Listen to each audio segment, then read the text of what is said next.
Hello and welcome. My name is Tom. This is the Enthusiasm Project, Season 4, Episode 14. Can you believe it?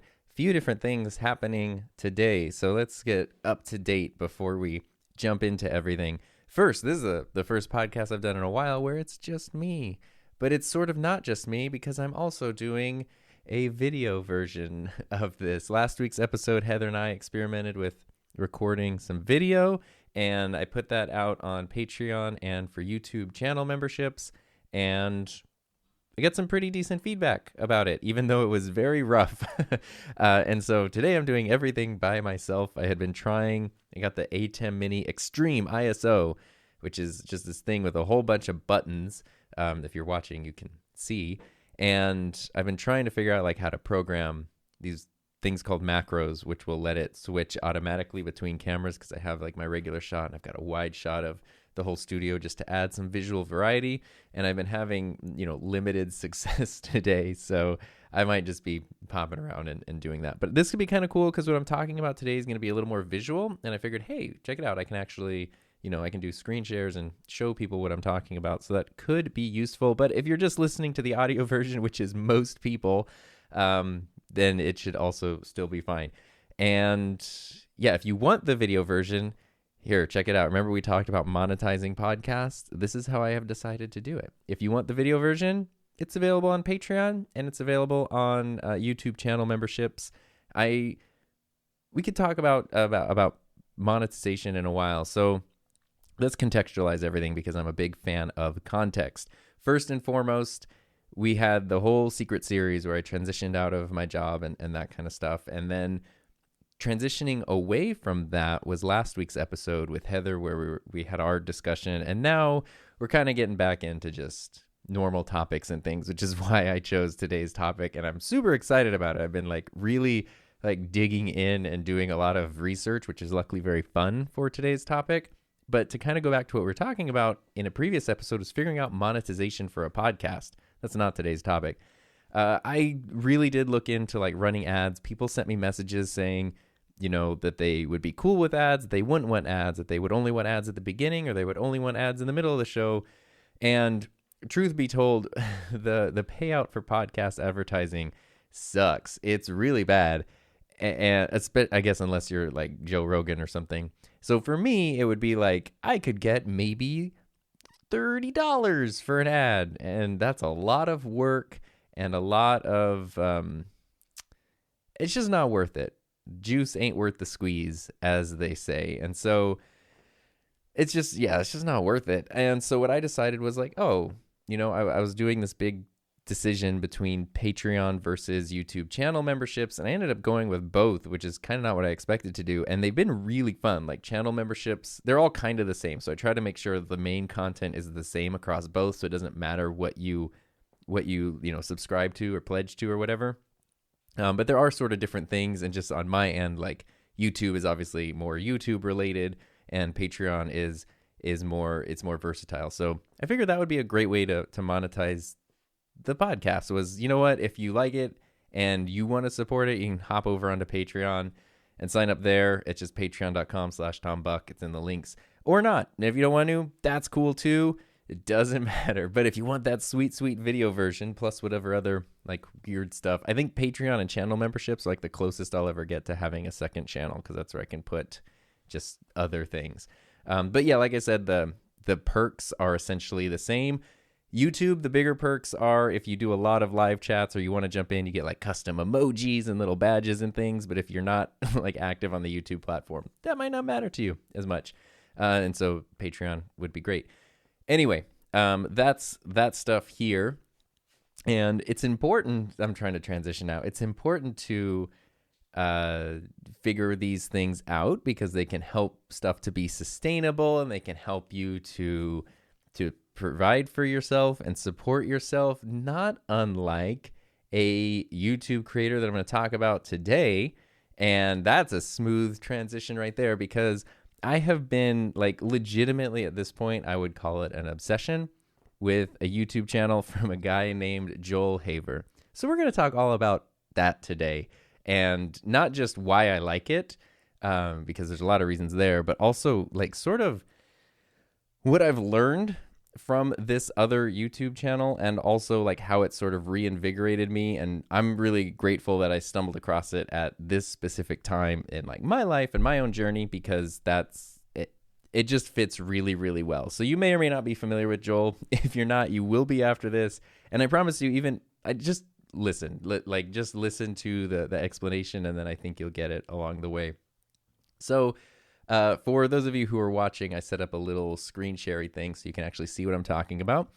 Late last year, I came across this video in YouTube, or it was actually in my recommendations, because if you know Heather, she's a very big video gamer person, and she has like introduced me into the idea of RPGs, which I wasn't that familiar with, and I still don't like.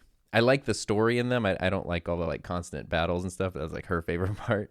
And so anyway, but it's been really fun to like watch her play RPGs, and like I kind of dip my toe a little bit, sort of kind of in the water. Maybe Breath of the Wild is like as far as I'll go. But anyway, because of that, I've been looking up like RPG related videos, and the algorithm, which tends to give me what I need when I don't know that I need it, recommended a video called Playing an RPG for the First Time, which is like this weirdly animated cartoon. And it kept popping up, and finally, like the fourth time it popped up on my homepage, I clicked on it and I watched it, and I absolutely loved it. It was super bizarre. It's super weird. It definitely takes kind of a dark turn. Fortunately, there's at least one sequel to it, maybe two sequels to it. And I was like, oh, this is interesting. This was in November that I stumbled across this video, and I was like, okay, this is sort of like funny and it's interesting. And then since I watched that whole video, a couple of other like of this style of animation, which is this very like, it's just a different style. It's sort of strange. It's hand drawn. It's like kind of crudely drawn, but it's also like the movement is really smooth and realistic. Didn't quite understand that. And then I saw a couple other animations that were all really, really funny. And then I started getting recommended live action content from this same channel. And that's where I discovered Joel Haver's channel and his story. I mean, far be it from me to tell somebody's story, because that's not okay. But at this point, I've watched basically, I can't say all the videos because there's like 400 and something videos. I've watched a lot of the videos. I watched all the Patreon stuff. I've listened to like all the interviews I can find. So I feel like I have a pretty good, at least, overview of his basic journey. But he's a younger-ish guy, I think like mid-20s. I believe he went to film school in New York, or lived in New York for a while, and then is a filmmaker. And in previous episodes, I've talked about filmmaker versus videographer, and sort of in the world of YouTube and the world of online message boards, there's this divide between like, I am a filmmaker and you're just a videographer, and like, who cares, ultimately. And I've always sort of steered clear of like the filmmaker community, because it sort of seems, I'm sorry if this is a rude thing to say, but it sort of seems the people who call themselves filmmakers are not the people that I would necessarily want to hang out with a lot. And I've known people, and I've had really good friends who are legit filmmakers. They've been directors of photography on TV series. They've won awards. They've gotten degrees, and they've never referred to themselves like, I am a filmmaker. It just doesn't have sort of that, I don't know. That just isn't a thing that's happened. And so I've kind of steered away from it. But then I find this guy who legitimately, like, if you want to talk about filmmaker, is a filmmaker. He does at least one new film every week. Sometimes they're live action, sometimes they're animated. His channel has something like 6 or 7 full-length feature films on it. Some of them are an hour, some of them are 2 hours long. Most of the stuff is produced just completely solo. I've been thinking of it as like if Ed Wood made like good movies, where it's sort of like, if like the old director Ed Wood, he didn't strive for perfection, but also his movies weren't that great, and they weren't intentionally bad. Whereas with Joel, it's sort of the same thing, where it's like we're not striving for perfection, but there's a lot of really cool stuff there that I want to point out. And he just has so many things. So here's the interesting thing about his channel is he's been, I don't know how long he's been active. If I go to his videos and I do, let's see, uploads, like all videos, and I sort by oldest to newest. Let's see when the oldest one. I think he's got ones from like ages ago, 8 years ago. All right, looks like he was doing like goofy stuff 7-8 years ago. And by the end of last year, the end of 2020, he had like 375-ish films and videos up on his channel, several full-length, feature-length films, and he had peaked at 3,000 subscribers, which is funny because I was watching an interview with him where he was saying that he feels that, like, you know, when people are passionate about something, that will ultimately like rise to the top, hopefully. But in that interview, he was saying that he was feeling down on himself because it had been so long and he had produced so much work and the growth was so slow. Well, November of 2020, he celebrated 3,000 subscribers. By the end of 2020 or early January, he had 500,000. And now, what are we, mid-April, he's got well over 1 million. So it took a long time, and then things just popped. And it really was like the animations, I believe, are the things that kind of like brought the attention to him and to his channel. And then in addition to making those animations, he actually released a tutorial that explained how he does it. So he uses this software called EbSynth, or it's EbSynth. It's for Mac and PC. It's totally free. I've tried to play around with it. And it's sort of like if you've ever done rotoscoping, where you have to draw over frame by frame by frame in a project. It sort of is like automated rotoscoping. So you film something and you basically paint over like specific keyframes in your shot, and then this tries to push it all together. If you go to the EbSynth website, I'll put a link in the show notes. I'll put a link to Joel's channel and everything I'm talking about in the show notes, so you can check him out if you want, or the description if you're watching the video version of this. And the thing about it, though, is it captures that realistic motion. And if you go to their website, it's like gorgeous artwork where it's like, oh my gosh, is this like some crazy 3D animated movie? What is it? But the way Joel does it is like just drawing with a mouse in like Photoshop. So it's very thick lined. It's very like goofy animation. And the software itself, you know, it's not perfect. And so it kind of has like these errors where things will get smeared and smushy and look kind of weird. And it just sort of fits into his style perfectly. So he released this tutorial in January of this year. And since then, it's been like, you've seen this animation style pop up as people are starting to experiment with it. I even shared it with some of my high school classes before I left teaching, because I was like, it wasn't like an assignment or anything. I was just like, hey, you guys are stuck at home right now. We're doing everything online. You should check out this tutorial, and maybe you'll want to, you know, free software. Maybe you'll want to make something. And a couple of them did, and they really liked it.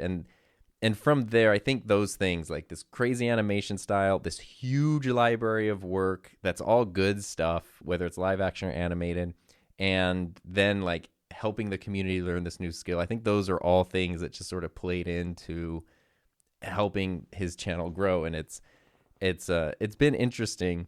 But here's why it's so fascinating to me. So it's not just like, hey, here's a channel I like, he makes goofy stuff and it grew, wow, crazy, like I wish I had 1 million. That's not it at all. It's really like the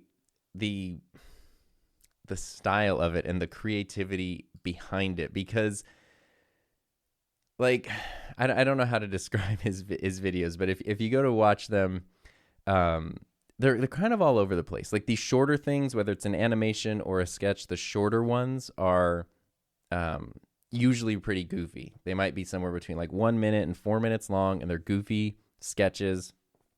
And they can be kind of rough. Like sometimes the camera's shaky or out of focus. Sometimes like people will laugh in the middle of a scene, whatever it might be.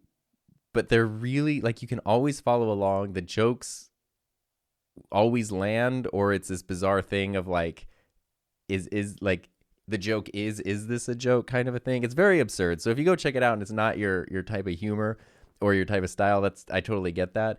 But there's so much more here that for anybody who's creative, I think you can learn a lot from it. Because then his feature-length films are like, a lot of them are really kind of hard-hitting or gut-punching or honest, whatever you want to call it. there's like this sincerity that runs through everything he does in a really specific and interesting way. There's a video on his channel from probably about a year ago. His dad passed away, and it's like the day after, and it's just a couple minutes of him just explaining what happened and being sad on camera. And then, the next video is a goofy video, and his dad had been in a bunch of his videos and was like, it's just sort of like, it reminds me so much. When I watch Joel's videos, it reminds me of when I was a kid, like 10 or 11 years old, and all that my friends would do is film stuff. We would have our cameras, and we would just be filming stuff all the time. And I have no idea what happened to most of that footage, because we didn't, like, there was no YouTube. We didn't have even, like, editors or anything. Sometimes we'd try to make a movie that had a story, and other times it was like, I don't know, we would just film this footage and maybe watch it back, or it would just get lost on the camera or something. But we were just filming all the time. And I feel like Joel embodies that, but he didn't lose it. Like, he didn't lose that excitement. He's just like the person who is filming stuff all the time. I don't know him. That could not be the case, but that's really what it seems like. Like, having gone through his body of work and seen, like, in times of tragedy and sadness, he turns to, making movies, making videos. In times of joy, that's what he turns. It's like, it really just sort of seems like he's just the guy with the camera.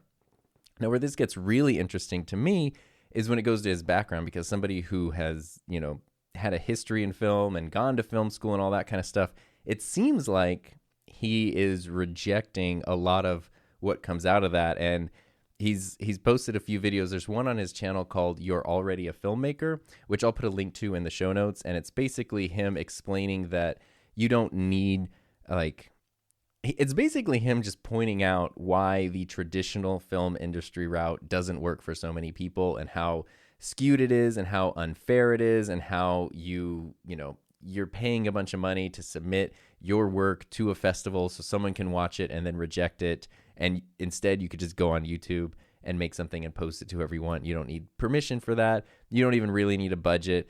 A lot of his stuff has... He's the opposite of all the gear channels, even the opposite of, like, my channel, in that, like, I think his main camera is a Blackmagic Pocket 4K from what I've, like, seen and stuff, I think, which is a very nice camera. But it's, it's a cinema camera. It's manual focus, manual everything. So you got to, like, it's work to use that camera.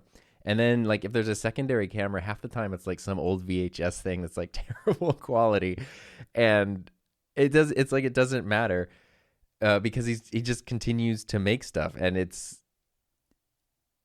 to me, it's just so refreshing, because it's not being caught up on, literally, like, this 4K camera isn't quite as, like, crystal clear as this other super 4K camera. That means the work you make with this camera is going to be garbage compared to the work with that camera. It's much more about, like, let's get a camera and go out and make something. And, it's a lot of, like, the same people in a lot of his projects. And there's sort of like this universe that emerges through everything. And I just love it because it's so sincere. And, like, some of it is just goofy. Some of it's, like, inappropriate. Some of it is serious. Some of it's just sort of everything. It's like this very well-rounded profile of somebody's work. And I've just been fascinated by it, going through everything. He has a whole video where he explains how he makes a video by himself. And I've seen lots of YouTube videos where a YouTuber will talk about, this is how I make it by myself. And of course they've got, 3 cinema cameras set up, and it's kind of like the room I am in right now, which has all kinds of lights and gear and multiple cameras and all this stuff. And then you see him, how he makes a movie by himself. And sometimes it would literally be like, I have an old projector, so I'm going to project, a set image on the back wall, and then I am going to be in front of that, and that's going to look like, that's going to be my background. So it's like old school. It's not green screen, but it's kind of like the idea of an artificial background, like they used to do in old-timey movies. If we need to do an old-timey movie effect, you could get a vintage lens, you could do all this stuff, or you could just get a dryer sheet and tape it to the front of the camera so that the lens goes through the dryer sheet and it makes everything look fuzzy and old-timey. And it's like, and then you film that, he films that by himself, edits it by himself, releases it, and it's good. It's like, it's funny, it's quirky, it makes sense. And this is where this is where it becomes another layer, I guess. I shouldn't say this is where it becomes interesting, because the whole story, the whole Joel universe is interesting to me. But this is where it becomes interesting or even more fascinating, is that if you watch his stuff, yes, like sometimes the camera work is funky, or sometimes there can be funky things in it, but also there are some videos that have like unbelievable quality in them, and unbelievable, like every once in a while there will just be a shot where it's like, this is absolutely gorgeous. Like clearly this is a person who knows what they're doing and is choosing, if they're not if they're not doing everything perfectly, that is an absolute choice. If you're watching this, I'm going to show you the end of a Goofy project where it's basically like he slept through Halloween is the premise of this video, and is now depressed and sad. But there's these shots at the end that are just like completely stunning, that could be in any movie theater quality project. And some of it is just completely other goofy stuff where people will have fake mustaches taped over real mustaches or whatever. Like, it's the bizarre stuff that I love, that complete ridiculousness. But that's just sort of like in there. And then also, when you watch his videos and you look at the editing of them, it becomes clear that like there's a lot of skill there, because they're super well edited. Like I said earlier, the jokes always land, or at least the story, I should say. Like, the story always is clear and always lands. The editing doesn't get in the way of that. When you really dissect it, it's like there's like some very advanced editing happening, and mixing, and especially if it's like something he's doing by himself where he's playing 4 characters and needs to keep track of all that or whatever, and it actually makes sense and comes together in the end. So that you can see that there's a lot of skill, and the pursuit of perfection is put aside in order to just make stuff. He's one of the few people I've seen on YouTube that promotes the idea of quantity over quality. And it's so, I know what people mean when they say quality over quantity. Like, you don't want to just release pure garbage, but it also, like, you can get so caught up in quality that then you don't make as much as you could, or as much as you want to, or you stress yourself out, instead of just like, you're going to get better the more you make stuff. And, one thing about Joel's projects, all of them have good audio. So like, you can always hear people. It's always super clear. I taught students digital media for many, many years. And during that time, there'd be a lot of projects that looked good, or they'd have framing or whatever that looked really good. But then we couldn't hear anything because, they're using like the on-camera microphone, or I don't know what they were doing, or the audio recorder was positioned wrong or something. And it's so hard to like listen to something that you can't hear. Whereas with Joel's stuff, everything is super easy to hear, and you can just follow along that well, to the point where half the time in the projects, you can just see, I think they use wireless lavalier mics for basically everything, and you can just see the lavalier mic like pinned to the middle of someone's shirt with a big cord running down. It's like, yeah, there's a microphone on this person. Deal with it, because follow the premise. And I guess I'm not advocating for like, oh yeah, you should just be sloppy with your work or do bad quality stuff, but it's like focusing on the things that matter versus the things that don't. In Joel's case, I've seen several interviews where he talked about everything he does is improvised and not scripted. And obviously most people are going to go like, oh, if you're making a film, you need to script it out. And he said a thing where I talked to Heather about this, where it was like, minimize the stuff that makes it a chore and maximize the stuff that you enjoy. And in his case, writing scripts was a nightmare, but improvising with himself or with friends was super fun. And then also finding ways to construct those stories during the editing, because if the whole thing's improvised, editing becomes a super active process where that's where you're figuring out how everything goes together. That became the fun stuff. So it's like all the stuff that is on the channel is basically all improvised. And that takes a lot of skill. Like, that's not as sloppy as it sounds, because you have to be a skilled improviser for that to work. And you have to be working with skilled improvisers for that to work. And I just found that so fascinating to just, I don't know. It reminds me of, I had a student years ago. He was probably like my first high school student I taught that was like skilled at another level, like beyond what I could create. He would create work that was just so good, and it got everybody's attention, not even just in like our school community, but in the local community, or you could put it online. And this was a long time. It was like 2013-ish. So, online video wasn't where it is today, but it was still like, he get a lot of attention on his stuff, even to the point where like the program I was teaching, the style of his projects bled in. And to this day, if you look up work from that program, there's still like, you can see the influence of this person who graduated years ago. Nobody in that program, no student has any idea who he is, but the style has carried on from like class to class to class, where now it's a distinctive style of the program. It's crazy. So he was, very, very skilled, and definitely took himself very serious as like an artistic filmmaker. And I remember sometimes, we'd ask like, hey, could you help out with this project here? Or, could you help us, maybe the school needed help, or the school district needed help with something. And I remember kind of getting into it with him a couple times, because he would say like, I don't want to put my name on this.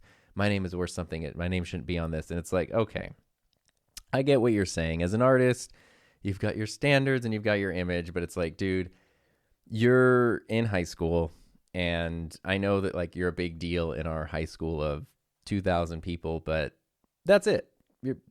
That's it. Beyond that, you're not a big deal. Like, your name doesn't have a weight to it that is going to get like attention in the world. And, you can't say those things to a 17-year-old at the time. But it's just like, what it turned out into was like, oh, I know you're going to be really good and you're going to create high quality stuff, but I'm not going to like ask you to be a part of this because you're also a nightmare to deal with. So I'd rather go to someone else who's not a nightmare to deal with, even if the quality isn't at the same level, because they're going to just do it and have a good time with it. And that's where like Joel is immensely skilled. And I feel like if he wanted to to create, a perfect masterpiece, he technically could, but has no interest in it. And everything I'm saying too, like I'm saying because of, the interviews and stuff that I've watched. So I'm trying very hard not to put words. This is like, I'm trying not to put words in someone's mouth, but I'm trying to just, the world that I've been living in and the stuff I've been absorbing, and it's just been so refreshing over the past few months, and especially the last few weeks. I'm just trying to sort of share that as best I can. So please don't think I'm trying to put words in anyone's mouth. But what I love is that for somebody who has this background where you would almost expect like a too cool for school mentality, it doesn't exist. Instead, it's very much a like, I embrace the YouTube platform. All the stuff over here that says things need to be a certain way, like forget that. He released a Patreon video where he talked about like rediscovering Adam Sandler movies, because you kind of grow up, and especially like, I don't know. I remember when Adam Sandler movies first came out, like Billy Madison, Happy Gilmore, and I was young, and they were just dumb enough to be perfect for the age that I was. But it was also like a different kind of comedy. It was a different thing. And then some of the movies, got kind of bad as time went on. And it's easy now for people to go like, oh, like those movies are dumb. He's dumb. And especially if somebody finds themselves as like, I only watch like the most artistic foreign films, or I went to film school or whatever, they're going to look down on an Adam Sandler movie. And Joel did this whole Patreon thing where he was talking about like rediscovering that and liking them because they were so sincere. That's where I got the word from, because they were so sincere. Yeah, maybe not technically great, but like you can still really enjoy it. You can still be goofy.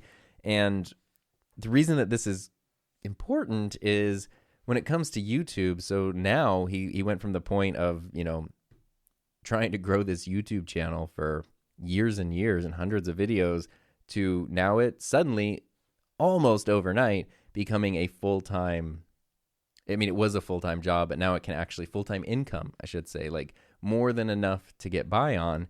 And of course, the first thing is like, well, how are you going to expand? You could turn this into a TV deal. You could turn this into a brand deal. You could do this. And if you watch Joel's videos, there are no sponsored segments. I have YouTube Premium, so I honestly don't know if he puts ads on the videos. I would guess that he does have ads on his videos. but because otherwise, how would he make revenue off YouTube? And otherwise, it's just Patreon, which is like not. It's sort of like in the description you could find the Patreon. It's not something that. Oh, and the Patreon names pop up at the end of some of the projects, but that's it. It's not like there is no advertising. Like, you watch his channel, you watch the content. That's it. He has spoken very specifically about not wanting to branch out to other platforms and do other things and just go all in on YouTube, which there's so many people who say, no, don't do that. You got to branch out. You got to, protect yourself and diversify and all this stuff, which is true, in the sense of security. But for what he wants to do, he's like, I don't want to have to like maintain a bunch of different stuff. Like, YouTube is a platform that lets you share whatever you want with the world immediately. And there's a huge body of work there. And that's kind of where he wants everyone to go. And I love that in a world where especially people who fancy themselves filmmakers kind of look down on YouTube, somebody who's probably like the most legit filmmaker currently working, because nobody is producing as much work as he is just fully embracing it as where he wants to be. And it feels like maybe a cool glimpse into, a next generation thing. And when you watch the videos, you can spot imperfections, but like the comment sections aren't full of people going like, well, your shot was overexposed here, or like the color balance was off here. If you hid the microphone under the shirt, you could use this thing to like, none of that. It's literally just people talking about the content. Like, all that stuff doesn't even matter. And then some of the things that are either done wrong or done because of a budget, I should say done technically wrong, or done because of a budget or whatever, are things that actually then end up contributing to a style. Because I think, again, you're dealing with someone who knows the rules, but then knows when and how and why to break the rules, which is just, to me, like, I have just been absolutely loving, like, digging through the Patreon stuff, going and finding old interviews. Like, it's so cool to find somebody who you admire, and they're in a point now of notoriety, of, visibility. But if you go back and watch what they were doing, like the stuff they were making, the stuff they were saying, way before any of that happened, it's exactly the same. And that, like, as somebody who's been on the crusade of like, hey, authenticity is key, and let's push for authenticity and push for kind of a down to earthness, that's not always it's not always embraced by especially the YouTube community. But in this case, it's like, it's so embraced, and you can see that it's motivating and inspiring to other people. And it's been one of the most refreshing things I found on the platform. Like, I have to stop myself now talking about it to Heather, because it's like, at this point, it sounds like, if you didn't know any better, you would think I'm talking about someone I know, not somebody I've never met who doesn't know I exist. And it's like, the last time I remember this was like in high school, when I became obsessed with the Aquabats, my favorite band. And it was like, no matter who I was talking to, I would somehow bring it back to that and be like, did you know there's this album, or there's this song, or there's a show, or they did this thing here? And it's like, people would get tired of it. And so I had to rein that in. And this is kind of that, which is why it is now being unleashed in podcast form.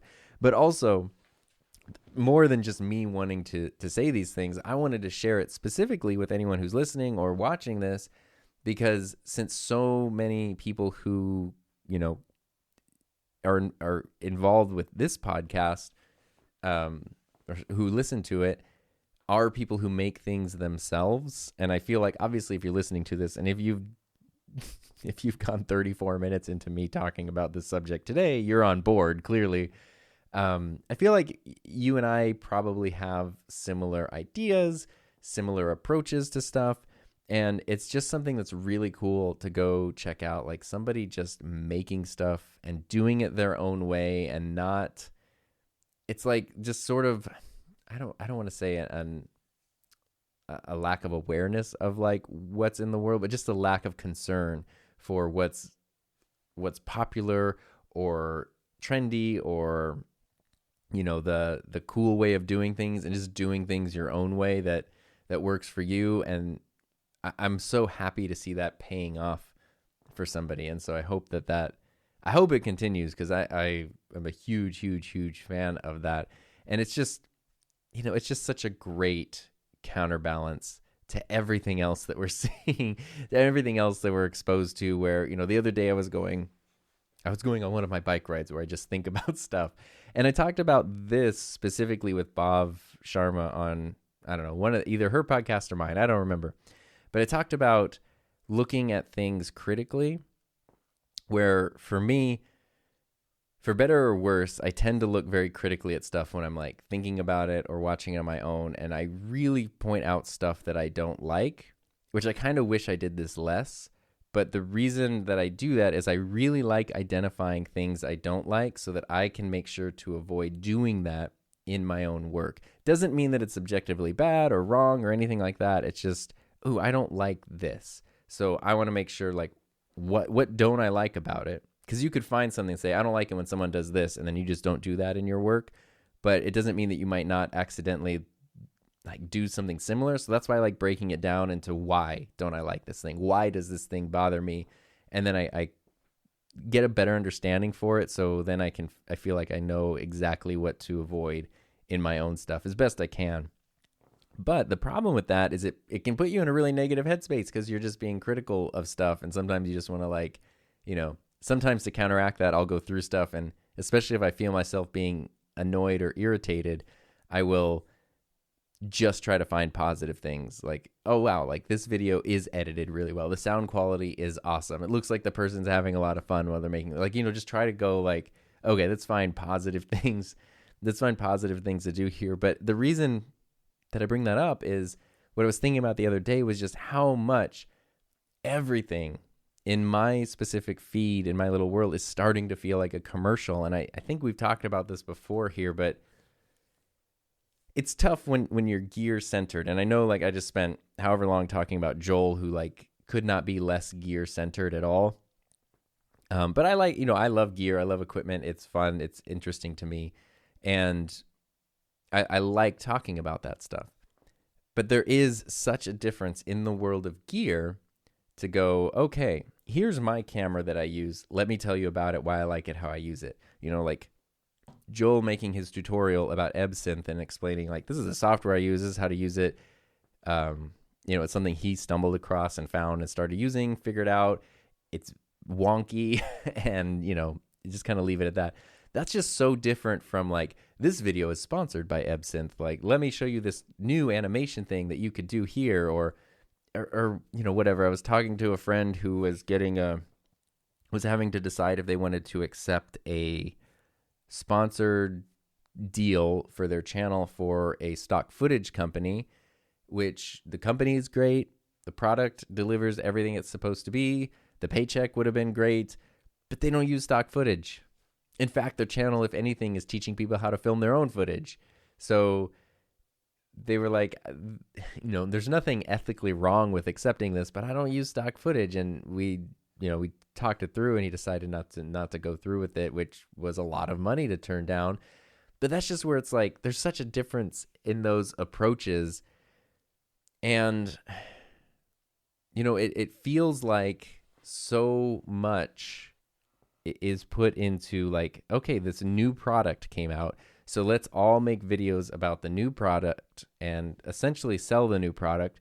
But it is also relevant. Like, if you're into that stuff and use those things, it actually does make sense to talk about it's not that it doesn't make sense. It's almost like the approach of it, which I guess always bothers me when someone's like, hey, this new thing came out.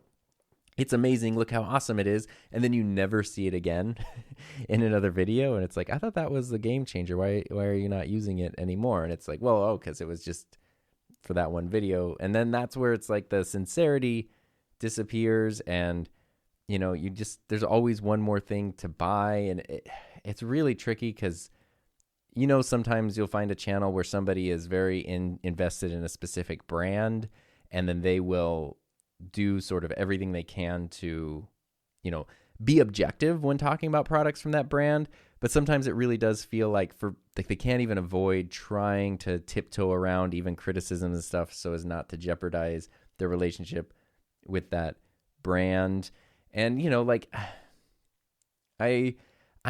nobody's doing anything evil. Like nobody's doing anything evil or wrong. But from a viewer's perspective, it's not fun to watch that stuff. Like, it's not fun to watch a commercial. It's not fun to watch something that just feels like it's advertising a product for me. It's not fun to watch the same video 15 times on different channels. And it's not fun to be able to predict what's going to come out next. Like, oh, look, here's an announcement for like a new action camera. Guess what I'm going to see 20 videos of? The new action camera. Guess what I don't use, really? Action cameras, other than this camera I'm using, which is a GoPro. But guess what I don't need a new one of every year? An action camera. And it's just like, I would rather see how somebody utilizes an action camera in their workflow. I'd rather see if there is something really specific about like this one action camera, and I'm just picking on action cameras right now, but this one specific one, this is the one to get if you're going to get one for these reasons.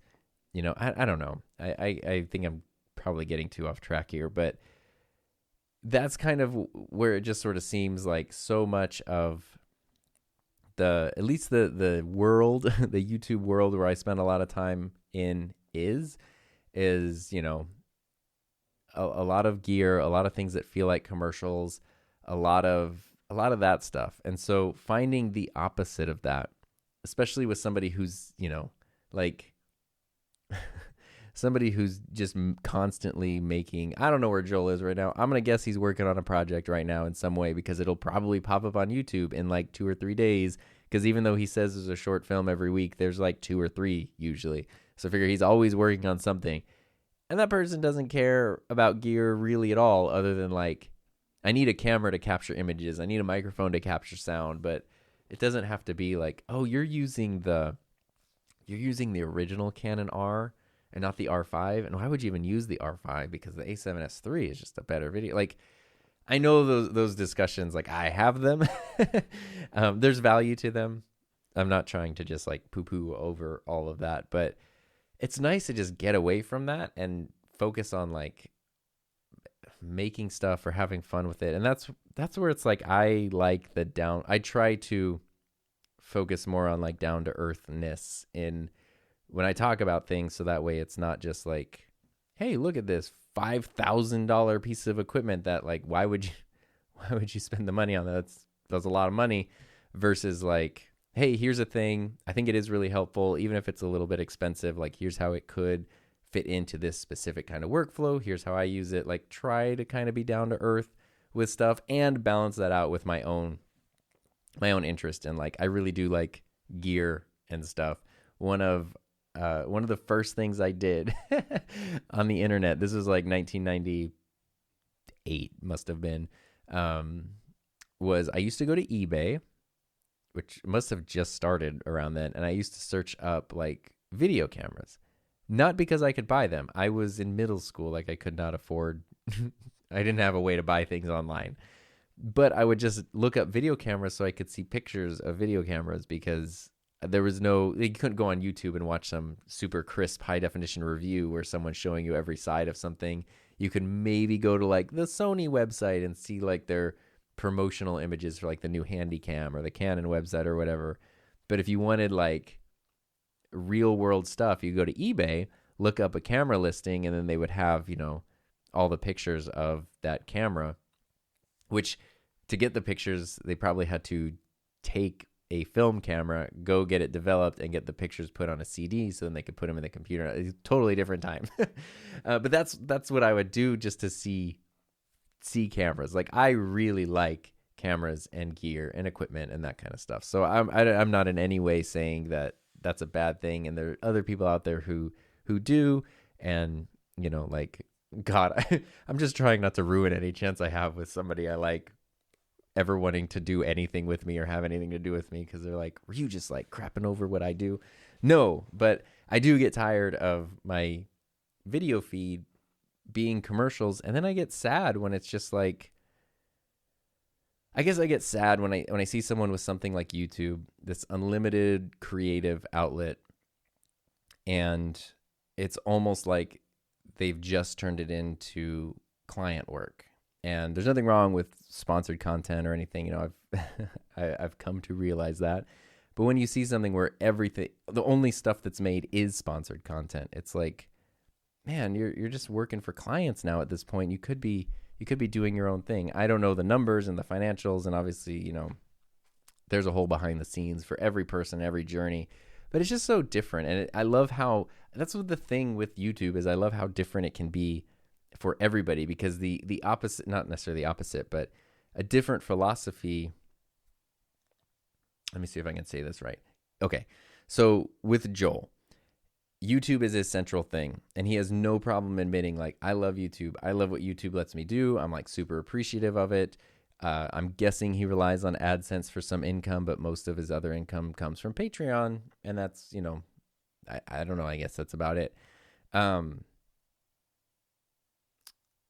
The other end of that is I was listening to an interview with MKBHD, Marquez Brownlee, last week. He was on Live Streaming Pros, which is a live stream podcast or live stream show that's weekly. Heather and I were on it last month.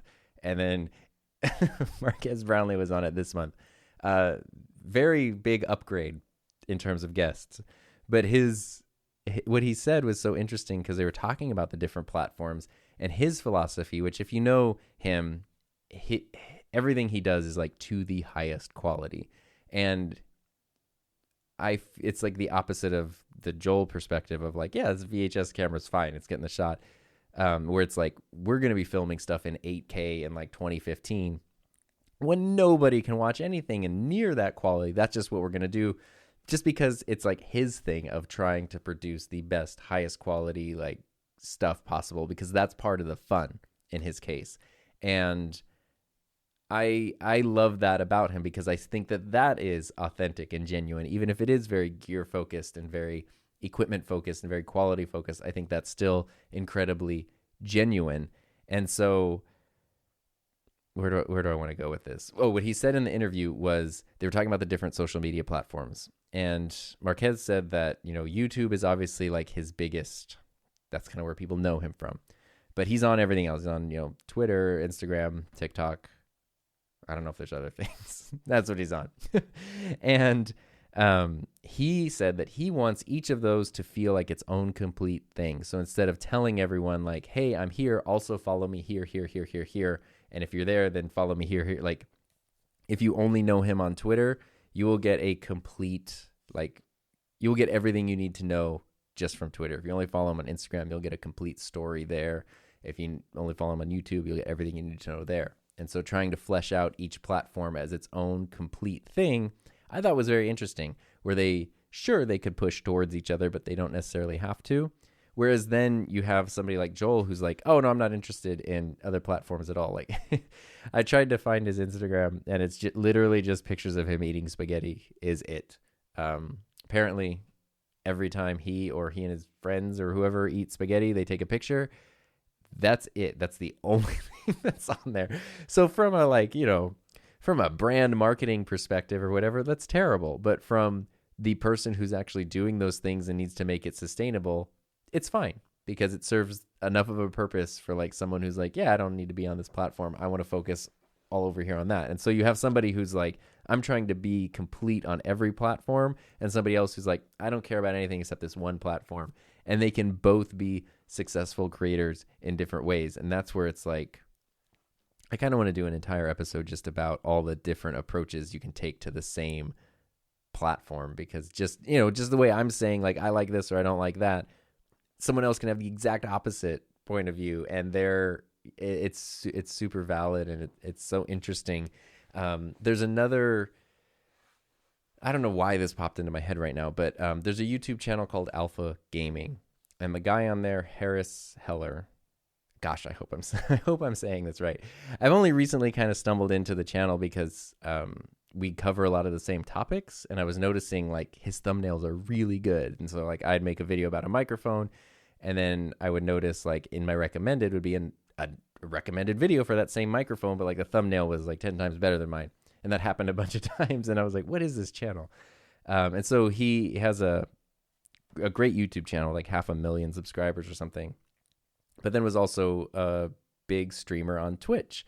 Up until this current week that I'm recording this, he left Twitch and moved to YouTube. And I guess there's a few people who've been doing that. I know virtually nothing about Twitch, so I'm probably speaking incorrectly, but he made a video on the Alpha Gaming YouTube channel about why he is leaving Twitch. And I thought it was so interesting because it goes kind of in the same way that Joel is like, you know, where everyone's sort of like likes to bash on YouTube and say bad things about YouTube. He's sort of appreciative of the fact that it exists and it lets you do these things. And no, it's not perfect, but it's a pretty amazing opportunity. And Harris from Alpha Gaming kind of said the same thing in a different way, which was, and I'm paraphrasing, Twitch is over here, and it's sort of like it has its own purpose and its own culture and its own community, and all of the other like social media platforms are over here, and they all kind of play together a little more nicely. From what I understand, when it comes to Twitch, especially once you reach a certain level, they become very like, this is your agreement to sort of be exclusive here, at least when it comes to streaming and the type of content you're making here, you're not releasing that somewhere else. Whereas YouTube doesn't really care. Like if I do a camera review on YouTube and then I make an Instagram video or whatever about that review, or if I had a TikTok, which I don't, if I did something like it does, no one else really cares. But YouTube specifically is uniquely positioned where there's a huge community element. You can do long form video, you can do live streaming, you can do short form video, and you can do like interactive stories and community posts, which I didn't realize. Like YouTube's been adding in all these features, and a lot of times when they're like, you can do YouTube stories now, it's like, why? But now if you look at all of the social media platforms and then you look at YouTube, it's like, oh, it's sort of in a world where video and streaming and all that stuff is becoming more and more popular and more accessible. It's sort of set itself up to be like a great place for somebody who wants to create that stuff, because there's so much opportunity there. Not a lot of opportunity in terms of like connecting and following like other people, you know, it's not really like the social aspect to it. But the creator side of things is like, wow, it is kind of an all-in-one resource. And it was cool to hear someone, you know, at that level and who'd been doing things on different platforms sort of like give YouTube the credit it deserves. And that's a big part of, you know, what drew me to Joel in the first place was his like appreciation for and awe of YouTube, of like being in awe that you can do this thing. And as somebody who used to have to use VHS cameras and just put the tape in the VCR, and the only people who could see the stuff that I made were the people who were in the room with the VCR. YouTube's amazing. And I know there's bad things that can happen. And I know you don't, you know, putting all your eggs in one basket is not advisable. I did a whole episode about like 12 revenue streams and all this stuff. I fully get that. But I do also just really appreciate that this is a thing that exists. And to just sort of bring it all the way back around to the beginning, I'm really, really excited that there are not just people out there, but I just stumbled into like this incredible example of someone through Joel's channel who's just using YouTube as like this ultimate creative outlet, this ultimate place to share work, and probably why I like it the most, the ultimate way of just going around the whole system, the whole century-old, you know, entertainment industry that says things have to be done this way for this reason, and this is industry standard and blah, blah, blah, and just going, okay, I'm going to go over here and just actually do stuff then, instead of even worrying about that. And being super clear, like he's said in interviews, he has no interest. It's not like he's trying to work his way up. He has no interest in being on a large film set. He likes working small and quick and getting stuff out. And that's how I feel too. Like I have no interest in working on a project for, you know, months and months where, I don't know, we finish filming now, but the movie doesn't come out for a year, or, you know, you work a 18-hour day to get 2 scenes filmed or something like that. Like that's just not a thing I'm interested in. Obviously, lots of people love it, and I love watching movies and the results of that stuff, but I have no interest in doing that myself. And it's always felt a little bit like shameful to be, you know, when I told people that I was going to leave my job and do YouTube full time, a number of people said things like, oh, I bet you'll want to hire someone. I bet you want to grow. I bet you want to expand. Even, you know, I bet you want to get an office space, or like really grow. And I felt almost ashamed to say, no, I have none of those aspirations at all. Who knows what the future will hold, you know? I don't want, it's not like a commitment, a promise I'm making, but I have no interest in that. Like, I want to do my thing and make my stuff and be able to do that when I want, how I want, and release it when I want with as few people in the middle as possible. And YouTube lets me do that. And that's one of the things that I really love about it. Boy, I hope this made sense. I swear, like, I have been thinking about like all the stuff I wanted to communicate, and I hope that was interesting. And it wasn't just me like coming across as a crazy stalker fan. And I hope it wasn't just completely nonsensical. I don't know if I ever told this story here, but in college, I took a public speaking class, and I used to be terrified of public speaking. Like when it was my time to speak, or the night before a speech, I couldn't even sleep. I would literally not sleep at night. That was when I learned about like pads you can put in your armpit to prevent sweat, because I would just start dripping sweat from nerves, which is funny because then I was a teacher for like 11 years and now I make like YouTube videos. So I got over my fear of public speaking, but I used to be terrified of it. And my first speech in my public speaking, this was sophomore. This was either the beginning of my sophomore year or the end of my freshman year of college. My public speaking class, the first speech we had to give was, I think it was an expository speech where you just had to explain something, like talk about something you're interested in. And I was so addicted to They Might Be Giants at the time that like that's all I was listening to. I was fascinated with their story because, again, there's this running thread. Like you talk about the Aquabats, they're people, for better or worse, have been forced into just doing things themselves for almost 3 decades now. We talk about They Might Be Giants, it's kind of, you know, for even more than, 40, 50 years now, they have just been doing things their own way and like circumventing the standards in the industry, but also still being a part of it. It's just fascinating to me. And so that's what I was just addicted to on my iPod and my CD player in that time. And so I was like, you know what? They have a really interesting history. I'm going to learn more about the history of They Might Be Giants, and that's the speech I'm going to give. And so I came up with my ideas. The thing about They Might Be Giants, it's a band, but the two main people, if you don't know this, they're both named John, and they have been friends forever. So it's two Johns. And I gave my speech. I think it was 10 minutes long. There's a video of it somewhere on a VHS tape that I've never watched and will never watch. But I was trying to explain who They Might Be Giants are, the history of it, how they met. And I was so nervous and just so all over the place. Even though I had practiced this and prepped it, nobody in the class had any idea of what the heck I was talking about. And I got feedback forms at the end of it because while you're giving a speech, the professor would hand out forms to people and they would fill them out. What's the topic of the speech? What's the main point? What are some things that are done well, things that are not done well? No one could even fill out my form for the most part because they didn't know what I was talking about. Like I remember where it was like speech topics. Some people were like John, like guys named John, like something about John. Like they didn't have no idea what I was talking about. Giants? Like what? Mythology? Like I don't know. And I felt terrible.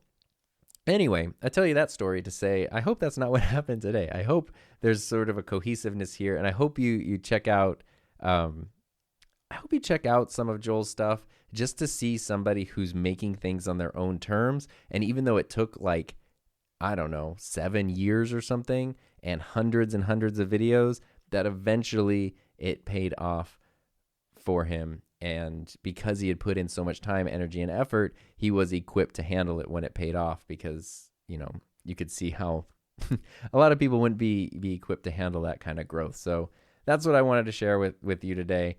Hope that makes sense. Hope that's interesting. If you're watching the video version, I hope you like that too. Just a couple I'll give one quick reminder. So I was very flattered when I talked about monetizing the podcast that I got a lot of messages with people going like, yeah, you should do that. So here we go. If you want to support this show, there's a link to Patreon in the description. You can go to patreon.com/TomBuck. There's a few tiers you can choose from. And I think all of them get access to the video version of the podcast. If that's something you want, I don't know if every episode's going to have a video version. So, I'm trying to get a workflow down that works really well, but sometimes I just want to sit in here like, looking like garbage with no fancy lights on. And maybe I don't want to make a video of that while I record. But I do try when I have the video versions to post them a little bit early. So the audio version comes out on Monday, and I try to post the video versions both for YouTube channel members and for Patreon supporters. Try to do that on Friday, so you get it a couple days earlier. Some people have said, no, it's cool, like the video version's neat, but I like listening to it, and it's, I plan to listen to it on Mondays, so I'll do that.